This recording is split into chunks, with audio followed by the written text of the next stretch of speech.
മഴ ഇങ്ങനെ പെയ്യുമ്പോൾ കട്ടൻ ചായയുടെ കൂടെ കറുമുറ കഴിക്കാൻ പറ്റിയ ഒരു നല്ല ടേസ്റ്റുള്ള പക്കവടയാണ്. 5 മിനിറ്റ് മതി നമുക്കുണ്ടാക്കിയെടുക്കാം. തുടങ്ങാമല്ലേ? അതിനായിട്ട് ഒരു അര കപ്പിൽ കടലമാവ് എടുത്തിട്ടുണ്ട്.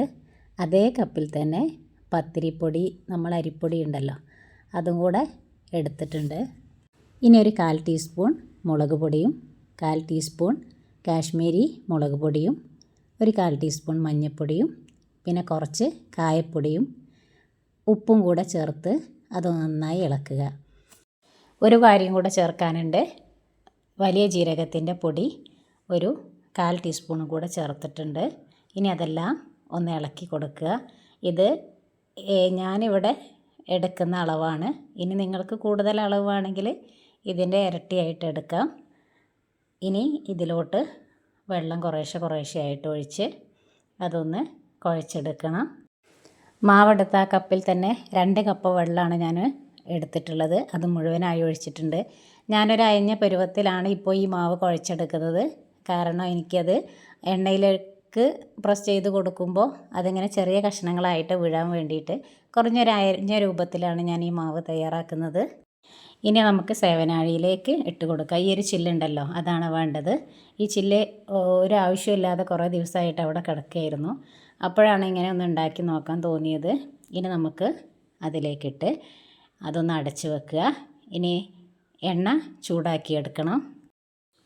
മാവ് കുഴയ്ക്കുന്ന സമയത്ത് 2 വെളുത്തുള്ളി അല്ലി ചതച്ചിട്ട് ആ വെള്ളം ഒന്ന് അരിച്ചിട്ട് ഈ മാവിൽ ചേർത്ത് കുഴയ്ക്കാറുണ്ട്. ചില ആളുകളാണ് അങ്ങനെ വെളുത്തുള്ളി ചേർക്കാറുള്ളത്. പക്ഷേ ഞാൻ ചേർക്കാറില്ല, അതുകൊണ്ട് ഇതിൽ കാണിച്ചിട്ടില്ല. ഇനി നിങ്ങൾക്ക് ആ ഒരു ടേസ്റ്റ് ഇഷ്ടമാണെങ്കിൽ നിങ്ങൾക്ക് ചേർക്കാം. ഇപ്പോൾ കണ്ടോ, ഇങ്ങനെ മുറിഞ്ഞ് വീഴുന്നുണ്ട്. അതിനാണ് ഞാൻ ആ ഒരു മാവ് അയഞ്ഞ രൂപത്തിൽ കുഴച്ചിട്ടുള്ളത്. കുറഞ്ഞ വെള്ളത്തിലാണ് നമ്മൾ മാവ് കുഴച്ചെടുക്കുന്നതെങ്കിൽ നമുക്ക് ഇങ്ങനെ മുറിഞ്ഞ് കിട്ടില്ല. അത് ഒരുമിച്ചാണ് കിട്ടുക. പിന്നെ നമ്മളത് പൊടിച്ചെടുക്കേണ്ടി വരും. ഇങ്ങനെ ആകുമ്പോൾ നമുക്ക് ചെറിയ പീസുകളായിട്ട് തന്നെ എണ്ണയിലോട്ട് വീഴും. അതുകൊണ്ടാണ് കുറച്ച് അയഞ്ഞ രൂപത്തിൽ ഞാൻ ആ മാവ് കുഴച്ചെടുത്തത്. ഇനി ഈ പക്കാവട എണ്ണയിൽ വീണ് ഒരു 2 മിനിറ്റ് ഒരു ഭാഗം മൊരിഞ്ഞതിന് ശേഷം ഒന്ന് തിരിച്ചിട്ട് കൊടുക്കുക.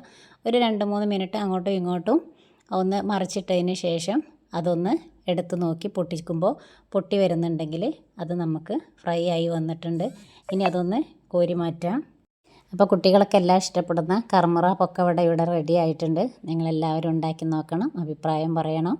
എൻ്റെ ചാനലൊന്ന് സബ്സ്ക്രൈബ് ചെയ്ത് സപ്പോർട്ട് ചെയ്യണം. താങ്ക്സ്.